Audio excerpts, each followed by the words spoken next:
आप देख रहे हैं नेट्रिक न्यूज, साहस सच कहने का। मोदी सरकार चुनाव की दहलीज पर है, लेकिन पेट्रोल डीजल की आसमान छूती कीमतें जनता में आक्रोश पैदा कर रही है। पेट्रोल डीजल के बढ़ते दाम पर नेट्रिक न्यूज की ये रिपोर्ट। देश की अर्थव्यवस्था गंभीर संकट की स्थिति में है। अब सभी तरफ से बुरे संकेत मिलना शुरू हो गए हैं। पेट्रोल डीजल की कीमतें आसमान छू रही हैं और डॉलर के मुकाबले रुपया पाताल की गर्त में गिरने की ओर अग्रसर है। बैंकों में एनपीए की समस्या इतनी भयंकर है कि कई जाने माने बैंक दिवालिया होने की कगार पर है। राजकोषीय घाटा लगातार बढ़ता जा रहा है। आपको बता दें कि इतिहास में ऐसा कभी नहीं हुआ कि बीते 6 दिनों में रुपए में ₹1.65 की गिरावट आई है। अरुण जेटली इसे स्वाभाविक स्थिति बताने पर तुले हैं, लेकिन हम जानते हैं कि एक कमजोर मुद्रा देश को नुकसान पहुंचाती है। मुद्रा में गिरावट होने से सब कुछ महंगा हो जाता है। रुपया कल 71.97 तक पहुंच गया है।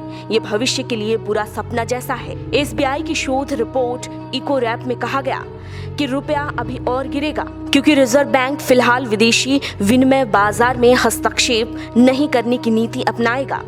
सिर्फ रुपए की गिरावट की बात नहीं है।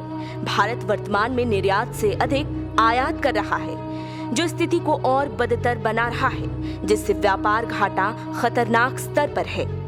बैंकिंग की हालत इस कदर खराब है कि चालू वित्त वर्ष में पहले 4 महीनों में 8 सहकारी बैंक दिवालिया हुए हैं, जिससे ऋण बीमा कंपनियों को जमाकर्ताओं को करीब 143 करोड़ रुपए का भुगतान करना पड़ा। 8 सहकारी बैंक अपने ग्राहकों को जमा का पुनर्भुगतान करने में असफल रहे हैं। इन बैंकों में महाराष्ट्र के 4, कर्नाटक के 3 और गुजरात का 1 बैंक शामिल है। पिछले वित्त वर्ष के दौरान देश भर में 26 सहकारी बैंक ने अपना परिचालन बंद कर दिया। अर्थशास्त्री रुपए की गिरावट से ज्यादा बढ़ते हुए चालू खाते के घाटे पर चिंतित है।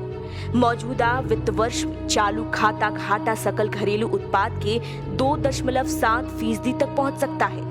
2016-17 में $100 बिलियन के करीब रहा चालू खाते का घाटा 2017-18 में $161 बिलियन के स्तर पर पहुंच गया था। अब इस साल ये और अधिक तेजी से बढ़ रहा है। अकेला ये तथ्य बताने को काफी है कि नोटबंदी और जीएसटी ने देश के छोटे और मझौले उद्योग धंधों को बर्बाद कर दिया है। ऐसे में ये कहना गलत नहीं होगा कि मोदी सरकार जिस अच्छे दिन का वादा करके केंद्र में आई थी, वो सपना अब टूटने लगा है, जो लोकतंत्र के लिए दुखद है। ब्यूरो रिपोर्ट, नेट्रिक न्यूज, दिल्ली।